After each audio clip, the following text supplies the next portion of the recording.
The man Miriam Hale had crossed nearly 1,000 miles to marry looked at her face for 3 long seconds, then laughed. "So that's you." Miriam tightened both hands around the handle of her battered carpetbag. "Yes, I'm Miriam." Silas Cobb glanced at the men standing near the freight office as if he needed witnesses for what came next. "You're plain as fencewood," he said. "I won't be tied to a woman I can't stand to look at." A few people turned away. One man did not. Before the last cruel chuckle faded, a weather-beaten widower stepped forward with 2 little girls clinging to his coat. He removed his hat, looked Miriam in the eyes, and said quietly, "My daughters need someone who stays." No one at Cedar Hollow Depot understood what those words would cost, or what they would build. It was October of 1886, and the first hard frost had already silvered the grass beyond the tracks. Miriam had arrived wearing a brown wool dress brushed thin at the elbows, sturdy boots dusted white from travel, and the small blue ribbon her mother had once tied around a bundle of letters. Everything else she owned fit inside one carpet bag. 6 months earlier, Silas Cobb had placed a notice in a St. Louis newspaper. Dakota stockman, 34, own land and cattle, seeks sensible wife willing to build a respectable home. Miriam had answered honestly. She told him she was 29, that she had worked in a laundry since her aunt died, that she could bake bread, keep accounts, set a splint, mend harness leather, and rise before dawn without complaint. She never claimed to be beautiful. Silas never asked for a photograph. Instead, he filled 12 letters with talk of spring calves, a whitewashed house, and children they might one day raise beneath a wide western sky. Miriam believed the future could be trusted because it had been written carefully. Now the man who wrote those letters stood 10 feet away, staring at her as if honesty had cheated him. "I told you who I was," she said. Silas shrugged. "Words leave room for imagination. And now I can see." The sentence struck harder than the insult. He lifted her trunk from his wagon, dropped it beside the platform, and climbed back onto the seat. Miriam stared at him. "You said you would meet me." "I did. You said we would be married Sunday." Silas gathered the reins. "I changed my mind." The wagon wheels rolled over the frozen ruts. He never looked back. Within minutes, the platform emptied. The station agent locked the ticket window. A farm couple hurried toward town. 2 cowboys mounted their horses without meeting Miriam's eyes. Then the train gave one final whistle and pulled west, dragging the last warm lights with it. Miriam stood alone beside her trunk with $1.18 in her purse. The next eastbound train would not come for 9 days. A room at the hotel cost 50 cents a night. Winter was 6 weeks away. That was when the younger girl tugged on her father's sleeve. "Papa," she whispered. "She has nowhere." The man beside them was Eli Mercer, a 37-year-old homesteader from a claim 23 miles north of Cedar Hollow. His coat been patched at both shoulders.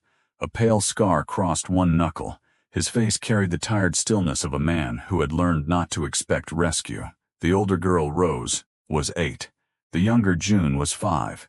Their mother had died 4 winters earlier after a fever swept through the valley. Since then, Eli had cooked every meal, washed every dress, braided hair with clumsy fingers, and worked his land after the girls were asleep. He had come to the depot for a crate of stove parts. He had not come looking for a wife. Eli walked toward Miriam and stopped at a respectful distance. "You have kin in town?" "No." "Money for the hotel?" Miriam looked down. "That means no." She stiffened. "I don't need pity." "No, Mom." His answer came without offense. "My place has a spare room. The girls need help through winter. I can pay a little. You can leave when the road's open." Miriam studied him. "Why would you trust a stranger?" Eli glanced at the wagon disappearing beyond the grain shed. "Because I just watched a stranger tell the truth while a man who knew her chose cruelty." Then he looked at his daughters. "And because my girls need someone who stays." Miriam almost refused. She had crossed the country to become a wife, not a hired woman in another man's house. Pride told her to sleep in the depot. Fear told her pride would not keep her alive when the temperature dropped. Rose stepped forward and held out a red mitten with a torn thumb. "Can you fix this?" Miriam knelt, took the mitten, and examined the seam. "Yes." Rose nodded as if a contract had been signed. "Then you can ride with us." For the first time since the train stopped, Miriam smiled. The Mercer homestead was smaller than Silas had described his own ranch in the letters. 1 cabin, 1 barn, 36 head of cattle, a wind-bent cottonwood, a well that had to be primed twice every morning. The roof leaked near the chimney. The pantry held flour, beans, dried apples, and enough salt pork to make a careful woman nervous. But when Eli opened the door, he did not apologize for the place. "This is what we have," he said. Miriam understood that kind of honesty. By sunrise the next morning, biscuits were rising beside the stove. She found the ledger Eli had been avoiding, separated the feed debt from the hardware bill, and discovered the general store had charged him twice for lamp oil. She mended Rose's mitten. She cut June's tangled hair only after asking permission. She boiled the bed sheets, scraped soot from the stovepipe, and turned an old flour sack into 2 curtain panels that made the cabin feel less like a room waiting for someone to die. Eli noticed every change. He thanked her for none of them with pretty words. Instead, he fixed the loose step outside her door. He brought her a better lamp from town. When he saw her hands cracked from lye soap, he left a tin of salve beside the wash basin and pretended not to know how it got there. That was the first kindness Miriam trusted. Not because it was spoken, because it had work behind it. The girls changed more slowly. June began slipping into Miriam's room after nightmares. Rose watched everything. One evening while Miriam braided her hair, Rose asked, "Are you leaving when spring comes?" "That was the agreement." Rose stared at the floor. "People always leave when the weather gets better." Miriam's fingers stopped. She could have promised. Instead, she told the truth. "I don't know what spring will ask of me." Rose nodded, disappointed but listening. Miriam tied the braid with her mother's blue ribbon. "But while I am here," she said, "you will not have to wonder where I am." That answer mattered more than a promise she could not yet keep. By December, Cedar Hollow had decided what to call her. Silas Cobb's rejected bride. The name followed her through the mercantile, the church vestibule, and the schoolhouse yard. Some women spoke kindly. Others smiled with the careful satisfaction of people grateful the humiliation belonged to someone else. Miriam endured it until the schoolmaster refused to let Rose and June enter the Christmas recitation. "They need a proper guardian," he said, glancing at Miriam, "not a woman living under a widower's roof without vows." Rose heard every word. So did June. Miriam felt the old heat of the depot rise into her face, but this time she did not lower her eyes. "You may question me," she said. "You will not punish children for the shape of my life." The schoolmaster folded his arms. "Rules are rules." "No," Miriam answered. "Some rules are only fear dressed in a clean collar." The yard went silent. Eli had been standing near the hitching rail. He stepped beside her. "My daughters are going inside." The schoolmaster looked at him. "And if I refuse?" Eli's voice remained calm. "Then every family who owes me meat through winter can explain to their children why there will be no beef for the church supper." The door opened. Rose and June walked in. That night the girls recited their verses by lantern light, and June forgot half of hers because she kept staring at Miriam in the front row. Afterward, she ran down the aisle and threw both arms around Miriam's waist. For one breath, her mouth formed a word. "Mama." She stopped before saying it. Miriam heard it anyway. Happiness began to feel possible. That was when winter came down hard. 3 days before Christmas, a northern wind struck the valley and buried the wagon road beneath 2 feet of snow. The cattle pressed against the south fence. Ice sealed the well rope. By dusk, the temperature had fallen so sharply that breath froze on the inside of the cabin windows. Eli went to the barn to move a weak calf nearer the stove room.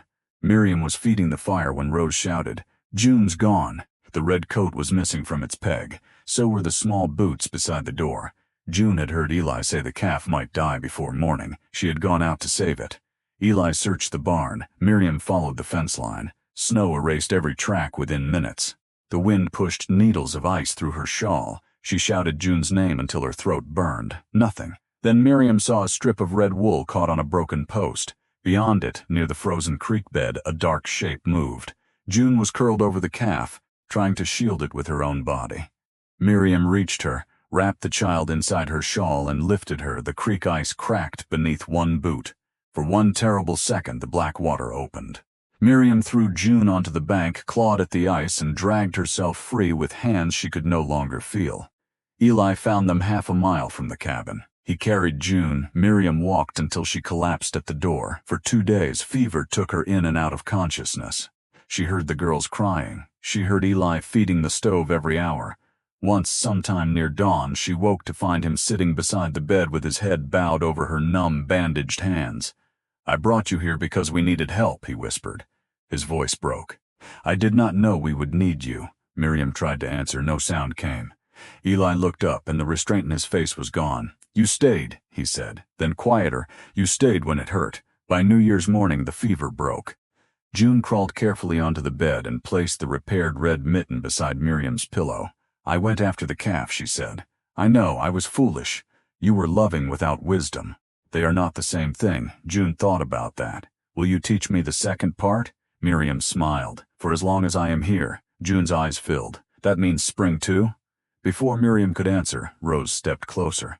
We don't need a helper, she said. We need you. The word came from both girls at once. Mama. Miriam covered her face with her bandaged hands and wept. Eli turned toward the window, but not before she saw his eyes shine. The storm kept the valley closed for 11 days. When the road finally cleared, Silas Cobb arrived in a polished sleigh. He wore a new buffalo coat and carried a box tied with green ribbon. Eli was repairing a gate. The girls were building a crooked snow fort. Miriam stood on the porch, still pale from fever. Silas removed his gloves. I heard what happened. Miriam said nothing. I also heard Mercer's place has improved since you came. Account straight, pantry full. Girls civilized. Eli's jaw tightened. Miriam stepped down from the porch before he could speak. Silas smiled as though the smile settled everything. I made a poor decision at the depot. You made a clear one. I was surprised. You were cruel. He looked past her at the cabin. My ranch is 4 times this size. I can give you hired help, store-bought dresses, a proper parlor. You would never have to break ice from a well again. Miriam glanced at the repaired roof, the flour sack curtains, and 2 little faces watching from behind the snow wall. Then she looked back at the man who had once believed a woman's face was the only part of her that could shape a home.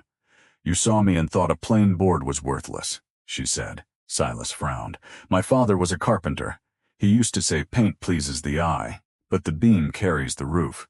She stepped closer. You wanted paint. Her voice did not rise. Silas's face reddened. You think Mercer loves you? Miriam turned toward Eli. He was still by the gate, hat in his hands, making no claim on her. That was how she knew. Not because he had rescued her, because he had never tried to own the gratitude. He sees what I carry, she said. Silas looked at the cabin one last time, climbed into his sleigh, and drove away. Eli approached slowly. You do not owe us your life because of one storm, I know. You do not owe me marriage because I offered you a room. I know that too, he swallowed. Then I will ask only once. Rose and June went perfectly still. Eli held out his hand. Would you stay because this is your home? Miriam looked at the hand rough from rope and frost, then at the 2 girls wearing dresses she had mended, standing beside a snow fort that leaned badly but had not fallen. Finally she looked at the cabin. It was not grand, it was not easy, but every board inside it held a piece of work freely given, and every room contained a kindness that had never demanded repayment. Miriam placed her hand in his. Yes, they married in April beneath the cottonwood just as green buds appeared along its crooked branches. The station agent came, so did the schoolmaster who kept his eyes lowered. Rose carried wildflowers. June carried the blue ribbon Miriam's mother had saved through another hard life. No one in Cedar Hollow called her Silas Cobb's rejected bride after that. They called her Mrs. Mercer. The girls called her Mama. And Eli, who had once believed survival meant carrying every burden alone, learned that love was not rescue. It was shared weight. On the frontier, paint pleased the eye. But love was the beam that kept the whole house standing.